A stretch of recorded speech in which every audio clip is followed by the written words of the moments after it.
Hear that? Yeah, that's the sound of you relaxing, because now you're managing diabetes with the Freestyle Libre 3 system. You get to know your glucose levels and where it's headed. Manage your diabetes with more confidence with the Freestyle Libre 3 system. Ready to learn more about the #1 prescribed CGM in the U.S.? Visit freestylelibre.us to learn more. Based on retail sales data for patients' last filled prescription by manufacturer. Refer to the FLAIR NL4 study published in BMJ Open Diabetes Research and Care 2019. Safety info found at freestylelibre.us. I'm Jason Pack. And I'm Alex Hall, and this is Disorder, the podcast where we try to find order in our mad, and this week, very scary world. It may be very scary, but man, is it going to be super interesting.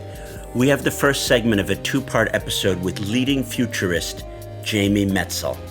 He's the author of Superconvergence. And in both of these episodes, you're going to get a much higher dose of genetically upgraded ordering than even the most mega of the mega orderers are used to.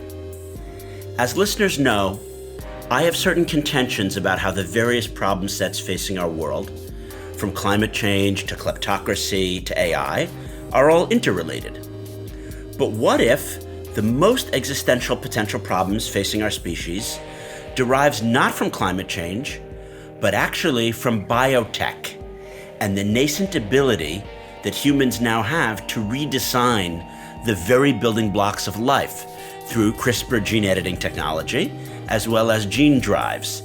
And these are technologies which already, as of today, allow humans to play the role of God. In other words, doing things like sterilizing the mosquitoes that spread malaria, as well as possibly unleashing unknown downstream consequences, creating superviruses, and really changing the natural world around us. So it isn't an overstatement to say that some errors here could eradicate species and transform our lived world.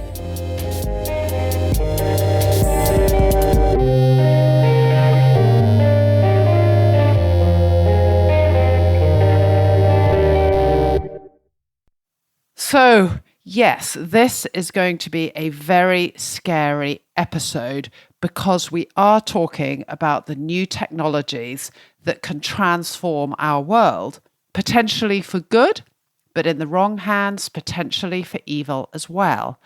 And if you are a mega orderer, you need to know about Jamie Metzl and you need to read his book, Superconvergence, which argues that today's challenges, from AI to overpopulation to climate change to global public health, are all actually part and parcel of the same problem.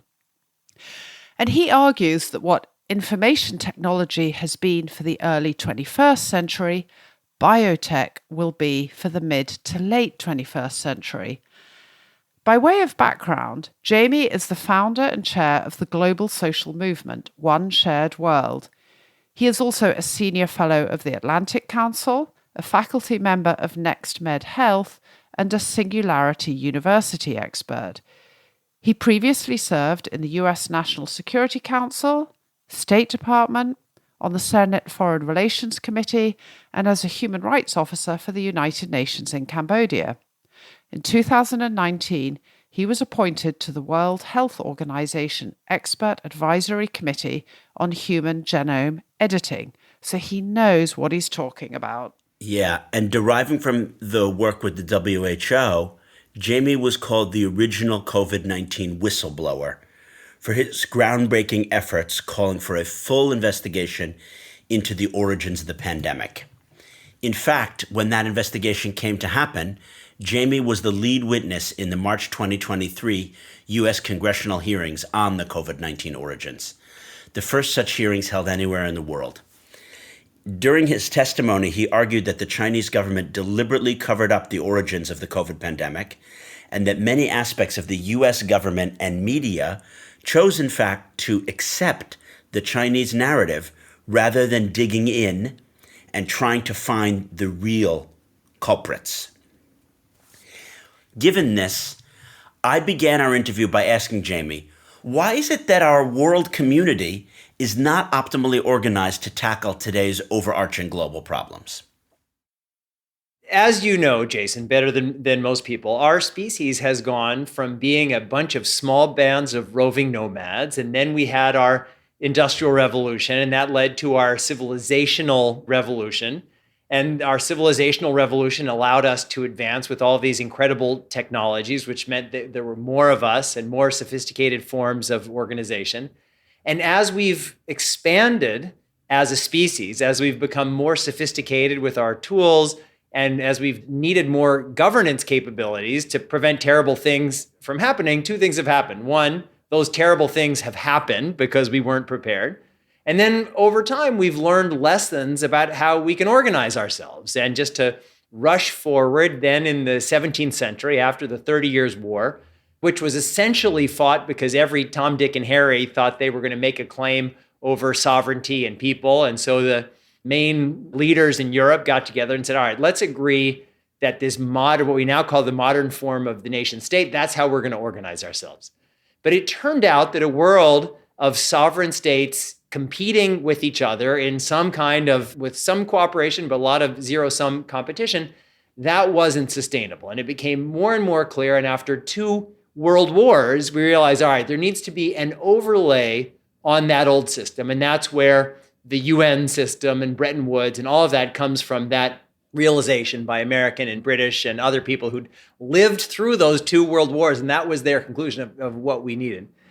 And now if Eleanor Roosevelt were to get in a time capsule and show up today, there's just no question she would say the UN experiment has failed. That doesn't mean that we're not better off because the UN exists. It just means that the vision that people had in the second half of the 1940s for what this could be has not been realized. And in that time, from then until now, the UN is a body of states with a relatively thin international overlay. And that's why people blame the UN for things which are really the fault of the states, the member states, not the UN Secretariat. But now the biggest challenge that we face is that the great problems of our world are common global problems, a result of our globalization as a species. So 100 years ago, we didn't have the capacity to have this level of potentially runaway technologies. The threat of global pandemics, 100 years ago, we had one. But now with globalization and with the ways that we're traveling and all of those kinds of things, the speed in which viruses can spread around the world are greater.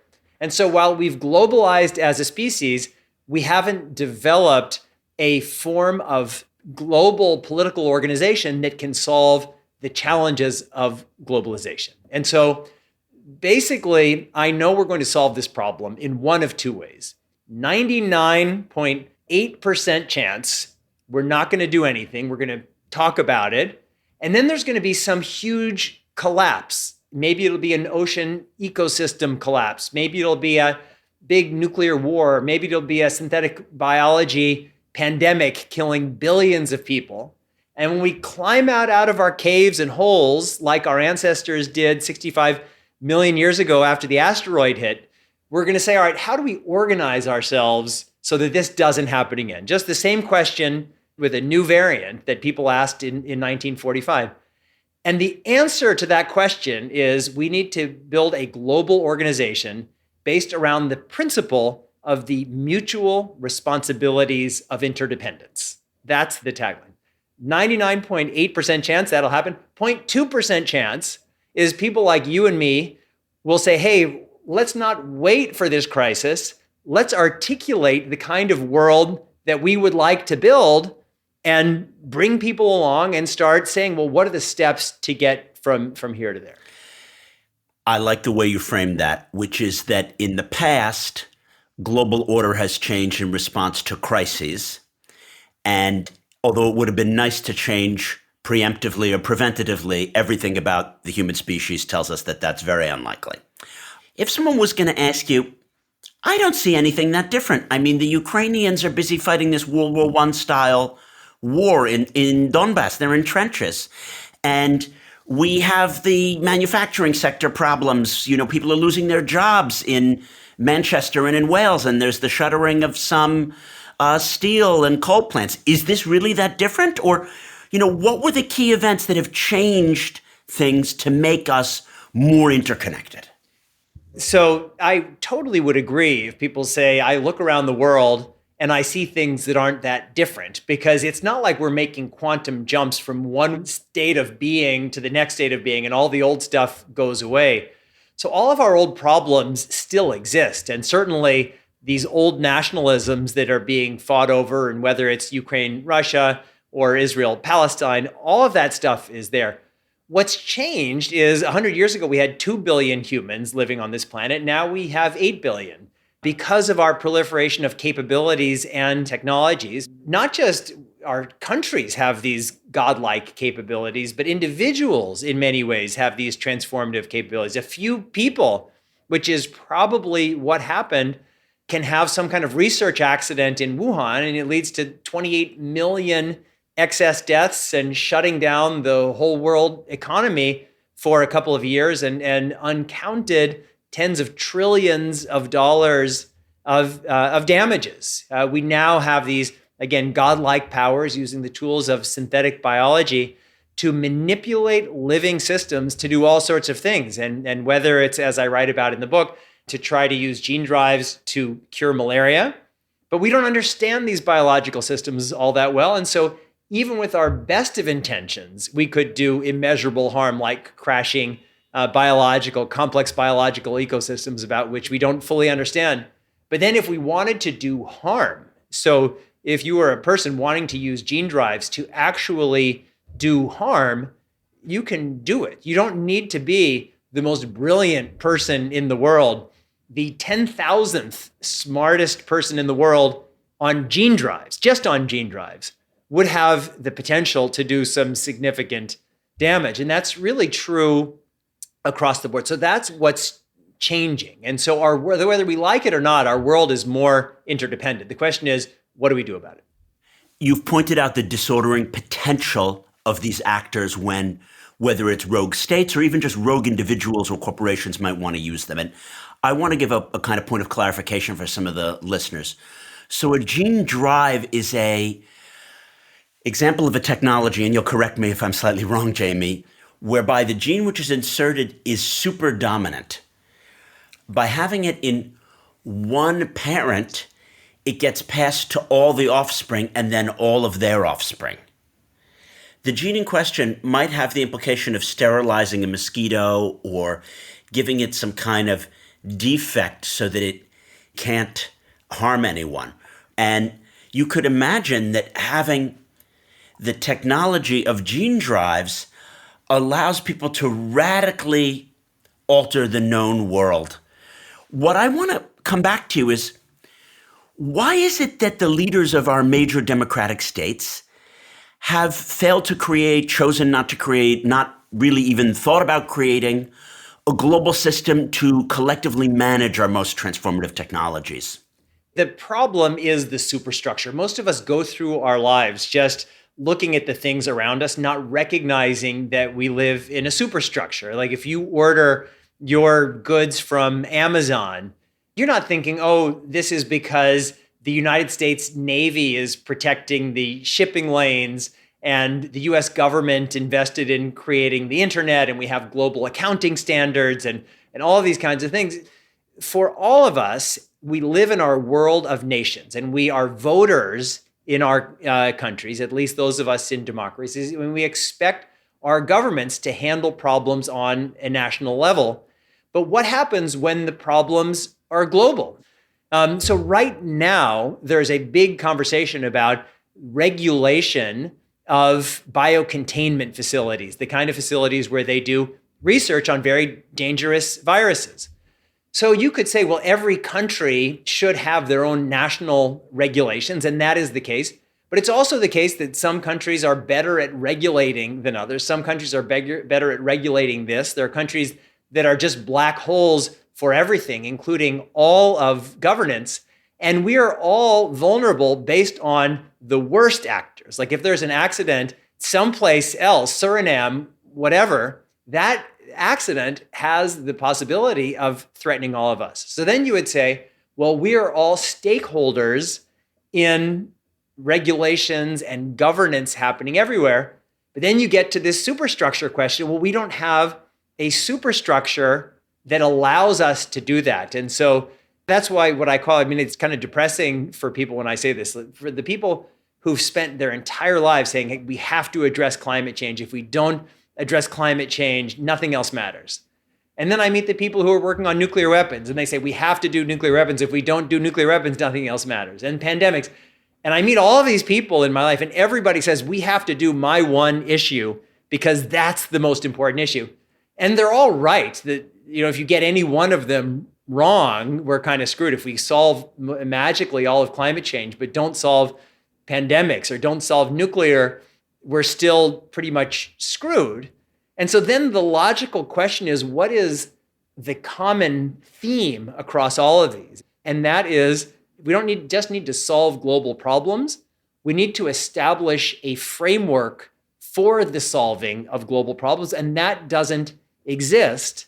And that's basically the thing is, so we need this new form of organization, and it's the history of our species that we tend not to do it until there's a crisis. And the problem is that the stakes, the consequences at this stage of our development as a species of having that kind of crisis will be so great that at least we have to try. And I write about in the book, Kant in 1795, who recognized, hey, this world of competing states is really dangerous. Why don't we have a league of peace where the states can come together and at least try to solve problems and not have all these secret dealings like they used to do in the old days and actually still do today.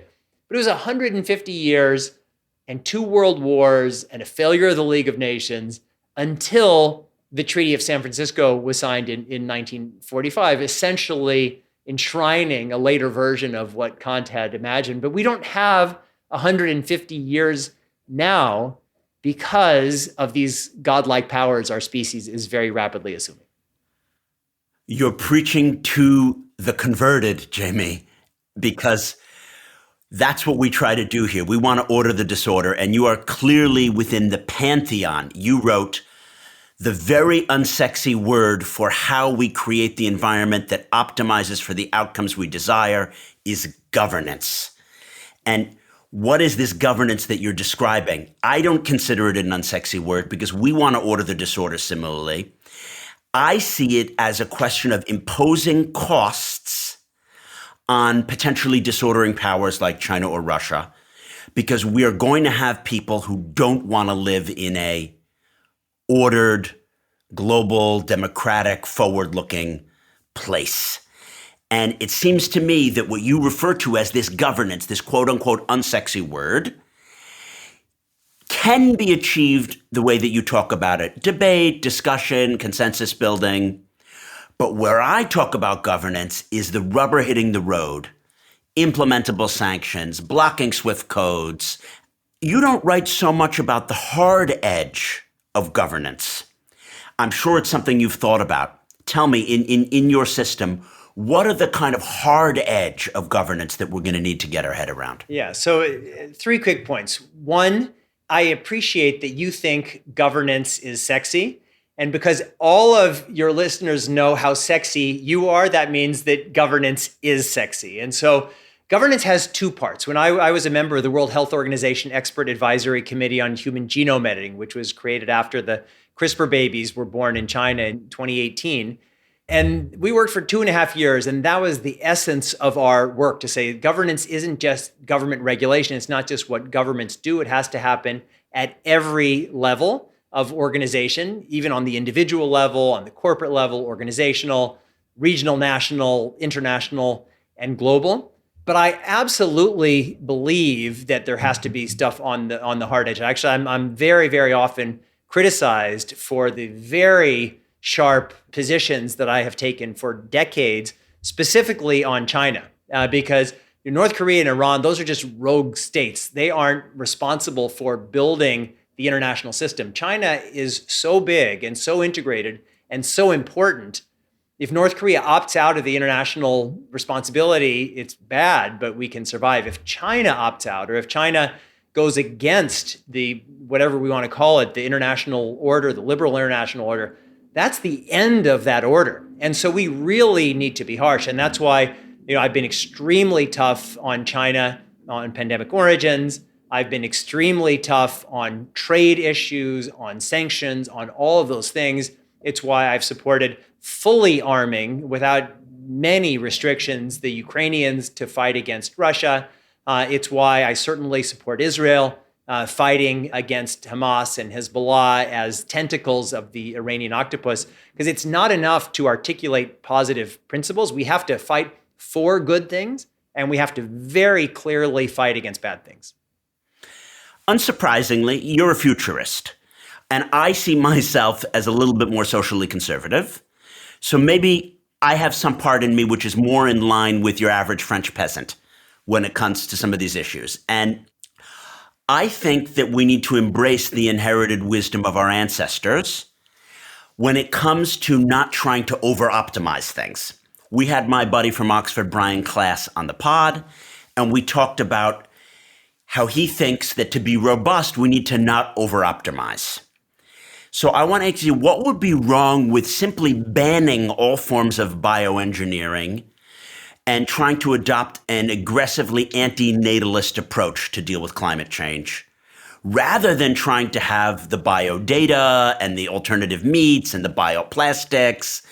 And that if we valued our ancestors, shouldn't we at least consider rolling the clock back? Because we don't really know that these radically innovative ways of doing things will work. So I'm a futurist, but like you, I'm also a pastist. My PhD from Oxford is actually in history. And so I absolutely believe that we need to treasure our cultural heritage as a species. As a matter of fact, we couldn't do anything without it. Our brains are pretty much the same as our ancestors 20,000 years ago. It's our cultural inheritance that allows us to do stuff. But the idea that we're just going to stop here at this level of innovation and not go forward, it just makes no sense, because the entire history of our species is that innovation. Let's just say that we want to follow the 30 by 30 goal, which I fully endorse, is we want to designate 30% of the entire surface of the Earth, or as the entire Earth, including the oceans, as a nature preserve where no industrial activities can take place. And I have the calculations in the book, how that would go a long way towards solving a lot of our environmental problems, climate change. We'd get actually more food, more fish would come out of the oceans because we would just let nature run its course. Let's say we want to do that. And we're going toward a world of 10 billion people. And these are people who are, population growth is in poorer countries getting richer, and they want to live like us. They want to have diets like we have. How are we going to do it? How can we have 8 billion people now? It's because of the technology of industrial farming and all of those kinds of things. But I absolutely think that in order to meet our needs in the most sustainable ways, we have to use the tools to which we have access. That doesn't mean willy-nilly. That doesn't mean without governance, without regulation, and with all of those things. But just to say, all right, we're going to stop here. And what's the here where we're going to stop? It's our world of 8 billion people. It's our world where 75% of the animal products we get come from this horrible industrial animal agriculture, where we're killing 72 billion land animals a year, basically a quarter to a third of all climate, pumping up these animals with antibiotics in order to help them grow and to prevent them from getting sick because they're crammed together. We're cutting down our forests. So we live in a world defined by our technology. And to build a more sustainable world, our technology must be part of our process. And it's never going to work to tell people, don't do the things you want to do, don't like the things you want to, the things that you like. We have to say, how can we achieve those goals with maximal sustainability? I think it is worthwhile playing a little devil's advocate here. You are exactly right that attempts to turn the clock back or banning certain technologies from being used is fundamentally impossible.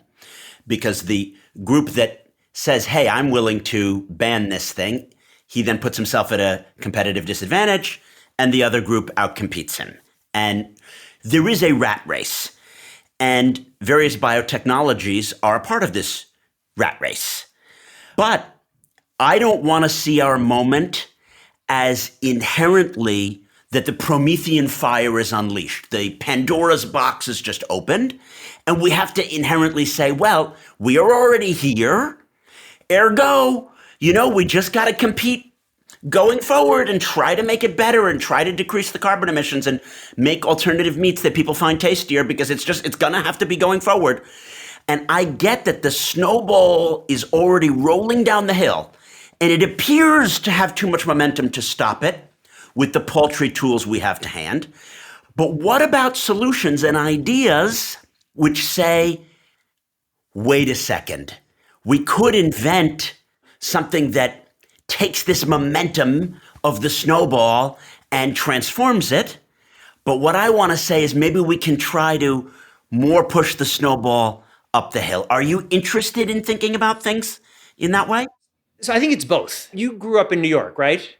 Yes. So when you say what we say in Kansas City, where I grew up, poultry, I thought you were saying poultry. And so with the poultry tools that we now have, we're creating all of these chickens and we're slaughtering them and everybody eats all these chickens. And with the poultry tools that we are developing, we, I hope, at scale and at a low cost, will have the ability to grow these kinds of animal products in a more sustainable way. So yes, we need to address the underlying drivers, there's no doubt.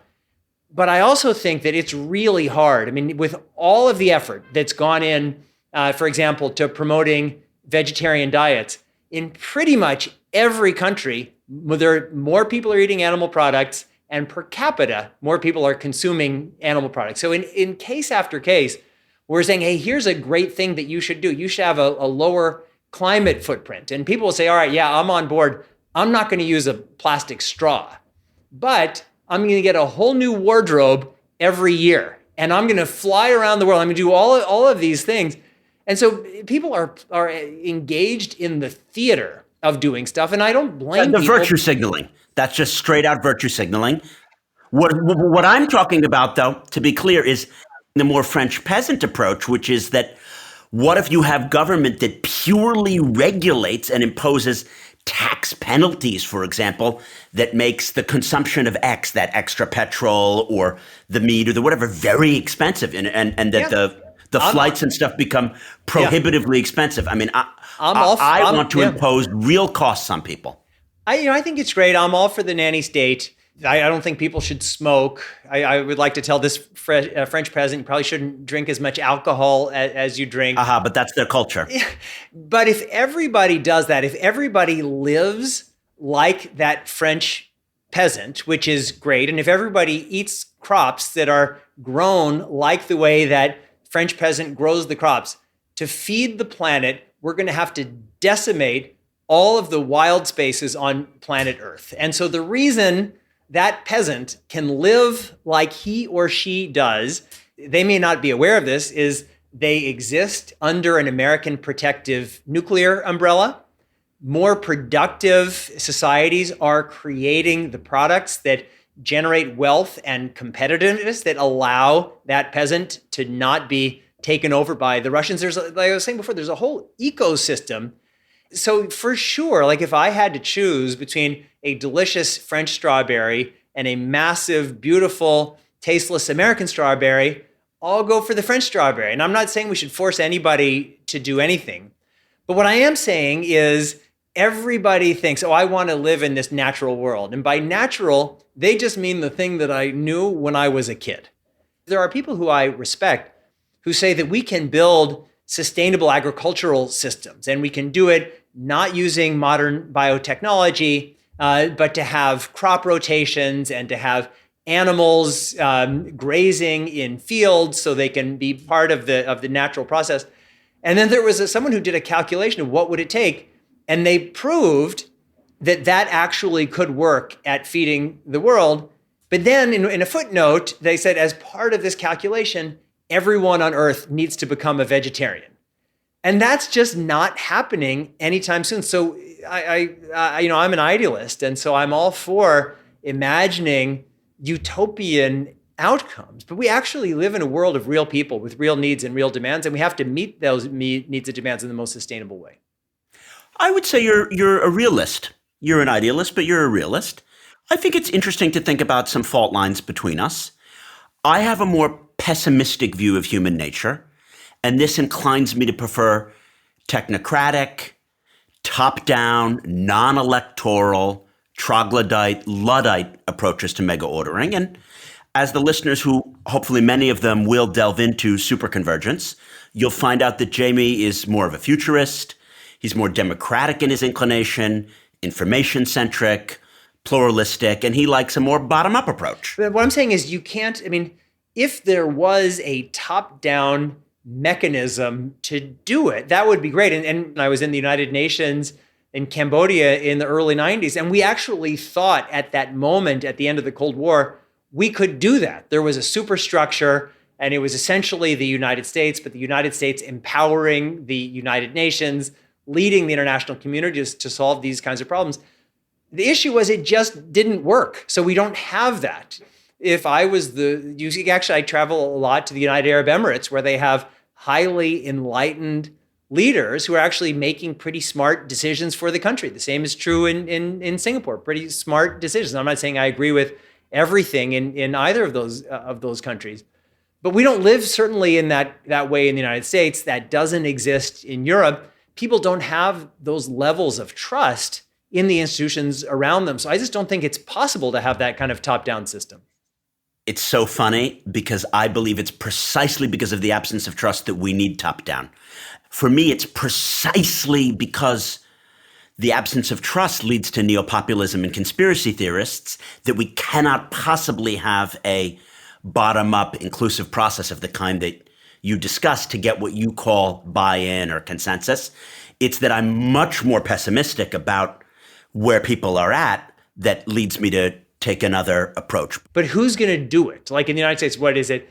Donald Trump, if he's elected, he's going to do this top-down thing. You look at Europe, where you have this older generation of Angela Merkel and maybe Macron and others who were the people who tried to do that. Across the board, people are rejecting those kinds of leaders for the Wilders and the Trumps and all of that. So if the people who are at the bottom of this pyramid aren't brought along, given the nature of information flow, of communication systems, I just don't think that top down, those we can fantasize about it even, but I just don't think it's achievable without some level of buy-in.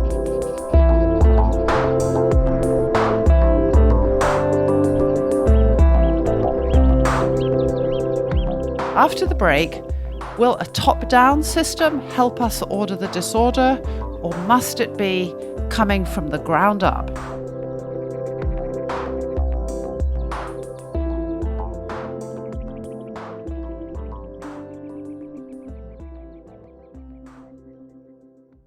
So, Jason, that was a fascinating interview.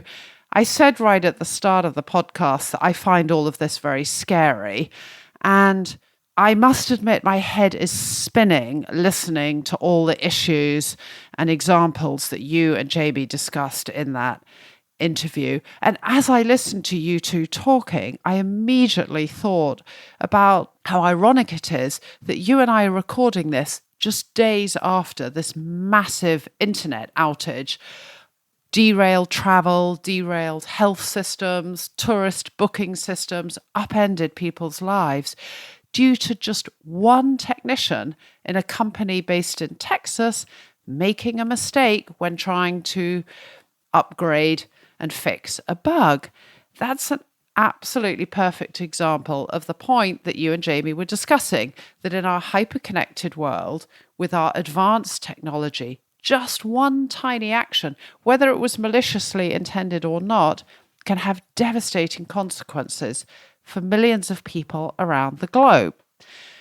But in this interview, you and Jamie were talking about how do we tackle this? Do we need some new global body? Do we need some new experts who regulate this? Or do you have to involve people from the ground up and create a mass movement demanding action? So I just want to give you the opportunity to explain a little bit more what you mean by a top-down approach. Obviously, I don't believe in a global elite conspiratorially imposing regulations on humanity. But I do think how something like gene drives or AI and drones need to be regulated is not something that you can have a referendum or a plebiscite on. The issues are too technical and are too complicated. You need to have leaders, elected leaders, working with experts who are the experts in those domains to come up with coherent regulation. This is quote unquote top down. It's not like I expect mass movements of protesters in Whitehall and on K Street saying, we want to regulate gene drives. That's not what protesters are going to have a consciousness for. So I disagree with Jamie that the pressure for this can come in a bottom-up way because we haven't faced the risks yet. And the top-down ordering that I want is not, as I said, a cabal, and it's not just certain political leaders imposing it on people, but rather an informed discussion of experts which grabs the ear of policymakers who then say, this is a serious enough thing. We need to work with our EU allies, our Japanese, our Australian allies, and create coherent regulation to order it in a top-down way.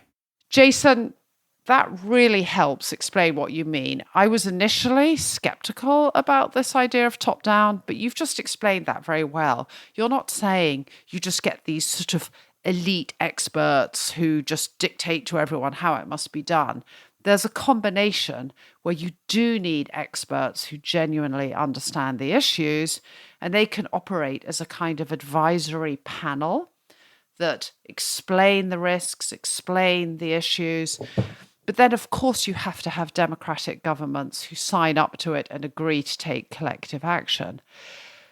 My one worry is that in today's world, we don't have that trust in experts. I mean, look at what happened during the COVID pandemic, how much skepticism there was about lockdowns, about vaccines, about mask wearing. And there's been this tremendous backlash against sort of experts claiming to tell the rest of us how we should address these issues. So how do you overcome that trust deficit? Of course, we need experts more than ever because the problems of today's world are just so complicated. And yet anti-expert sentiment is at record heights. You know, that irony is not lost on me, particularly because I went into my career trying to become an expert at exactly the time that, you know, my own Republican uncle vilifies me. And he reads the Substack and he's like, you're one of these Biden-loving moronic experts. He absolutely hates all these experts who are running things. But back to the issues at hand, maybe the most interesting difference between Jamie and my view is that Jamie believes we can have this bottom-up inclusive social movement approach. My fear is that we're not ready for that as humanity right now. We might have been up for it just after the end of the Cold War when there was a lot of optimism about the global community and about technology and science. And we might have been up for it in the 1890s. That was another moment. The 1890s was a moment of belief in progress and enlightenment, thinking that you could make the world a better place through ideas. That's not where we're at now.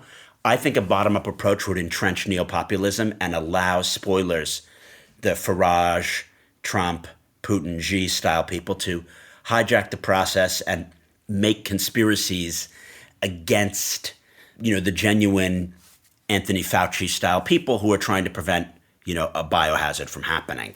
So what we need is what I referred to as top down, which isn't an imposition. It's just that our leaders work with actual experts and think tanks and industry leaders to present sensible, meaningful regulation.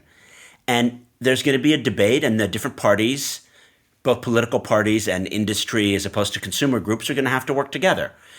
I love the idea of things like collective bargaining as it comes to AI. You know, some people are going to lose their jobs and some people are going to make a fortune, right? So if we could have some kind of different stakeholder groups, in other words, not just the tech entrepreneur class and not just the people who are going to lose their jobs because they're no longer needed to be paralegals anymore, but lots of industry groups And once we have the regulation from this top-down expert forum in place, then we can have a big conversation about cultural change and have the town hall meetings and the constitution level stuff of people discussing how do we want to handle cultural change when we're all eating alternative meats and it's forbidden to fly more than 3 times a year or whatever. Do you know what I mean? Once we have the basic preventing existential risk regulation in place, then we can discuss the cultural change in a bottom-up way.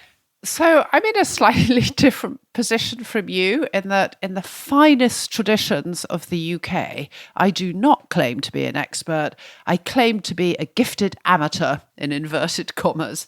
And that was always the structure of the British civil service, is that we did not recruit real experts. We recruited very brainy people who had the ability to read complicated documents and understand them and sift through complex arguments and digest them. And we were employed for our analytical skills, but not for our inherent expertise.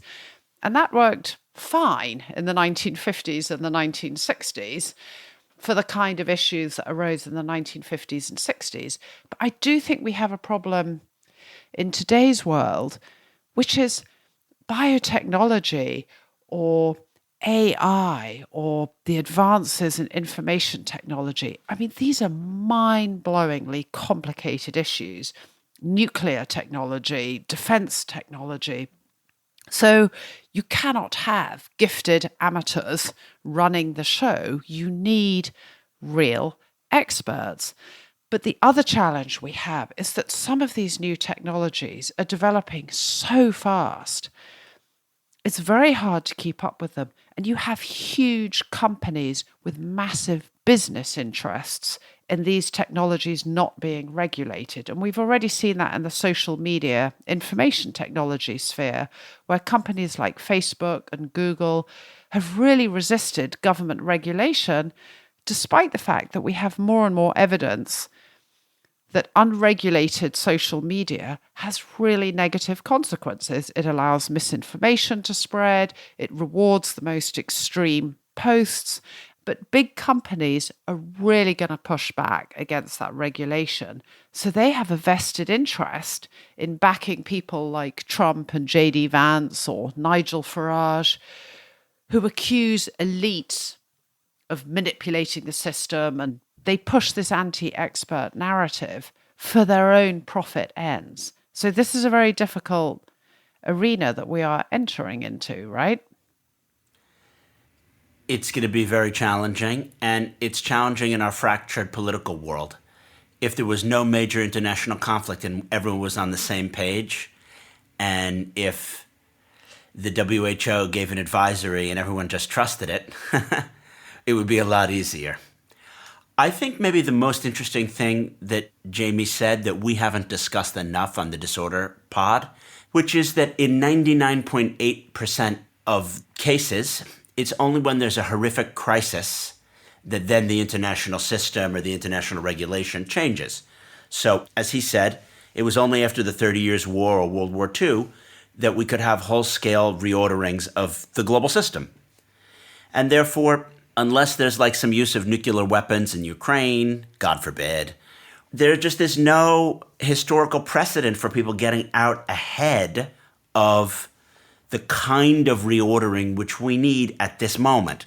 So the top-down versus bottom-up debate is an academic debate.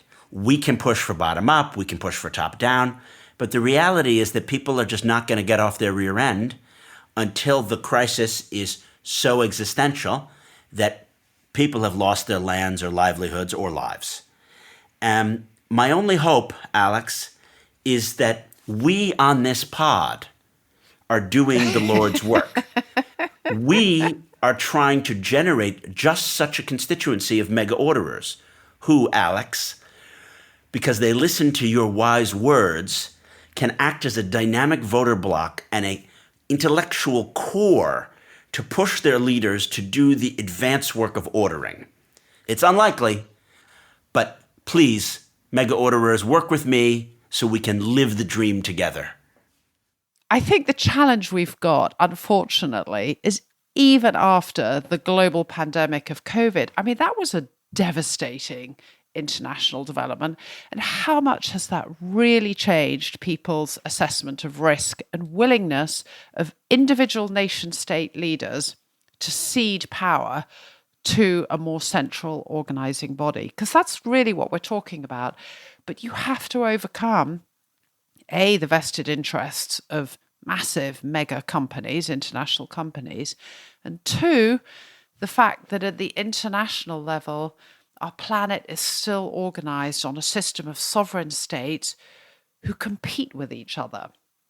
And getting nation states willingly to cede their power to a central body and accept rules being enforced, including against them, still eludes us. That's why the United Nations doesn't work as it was planned. That is our global body, but it's still an arena for competition.